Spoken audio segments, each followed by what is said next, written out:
Surat railway police સ્ટેશનમાં દાખલ થયેલ પોક્સો એક્ટ મુજબના ગુનાના વોન્ટેડ આરોપીને ગણતરીના કલાકોમાં ઝડપી પાડતી સુરત રેલવે પોલીસ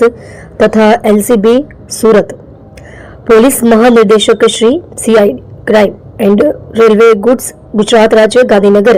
શ્રી મનોજ અદ્વાલ સાહેબ તથા ઇન્ચાર્જ નાયબ પોલીસ મહાનિરીક્ષક શ્રી પરીક્ષિતા રાઠોડ સાહેબ રેલવેઝ ગુજરાત રાજ્ય અમદાવાદ તથા પોલીસ અધિક્ષક અભય સોની સાહેબ પરે વડોદરા નાઓ દ્વારા મહિલા બાળકો વિરુદ્ધ બનતા શરીર સંબંધી ગુનાઓ અટકાવવા ખાસ સૂચના આપવામાં આવેલ જે અનુસંધાને શ્રી જીએસ બારિયા ઇન્ચાર્જ નાયબ પોલીસ અધિક્ષક પરે સુરત વિભાગ સુરત તથા Shri HD Vyas police inspector Surat railway police station તથા TV Patel police inspector LCB પરે સુરત નાઓના માર્ગદર્શન મુજબ તારીખ 14/9/2025 રોજ સુરત રેલવે પોલીસ સ્ટેશનમાં નોંધાયેલ પાર્ટ 2 ગુનો રજિસ્ટર્ડ નંબર 2025 ભારતીય ન્યાય સંહિતા 2023 ની કલમ 64(2)M 65(1) 351(2) તથા પોક્સો 1 કલમ 4(6) મુજબનો ગુનો આચરી આરોપી રવિશંકર ઉર્ફે નિતેશ રહે નંદુરબાર નામનો ઈસમ નાસી ગયેલ હોય જે ગુનાનો ભેદ ઉકેલવા હ્યુમન સોર્સિસ તથા ટેકનિકલ એનાલિસિસના આધારે તારીખ 15/9/2025 રોજ police sub inspector Shri L Parmar Surat railway police station તથા એલસીબી સુરતના પોલીસ માણસોને સંયુક્ત રાહે બાતમી હકીકત મળેલ તે આધારે ઉપરોક્ત ગુનો આચરી જનાર આરોપી નામે રવિશંકર નગિંદર જાતે ઠાकुर उम्र वर्ष 26 धंधो कलर काम रहे गाम गोपीगंज थाना गोपीगंज तालुको ज्ञानपुर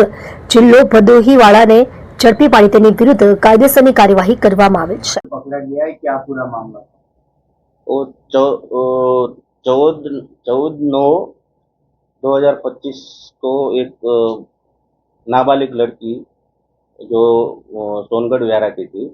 उन्होंने बताया कि हमारे साथ रविशंकर नाम का एक लड़का है जो सूरत रेलवे स्टेशन पर मिला था उसको, वो मजदूरी करने के लिए वो गई थी। उसके दौरान वो लड़का जुलाई से लेकर अभी तक मतलब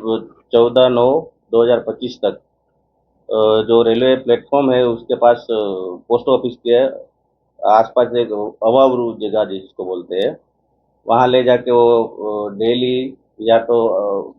कई बार ले गया था उसको और उसके साथ दुष्कर्म किया, ऐसा मतलब उसका कंप्लेन था।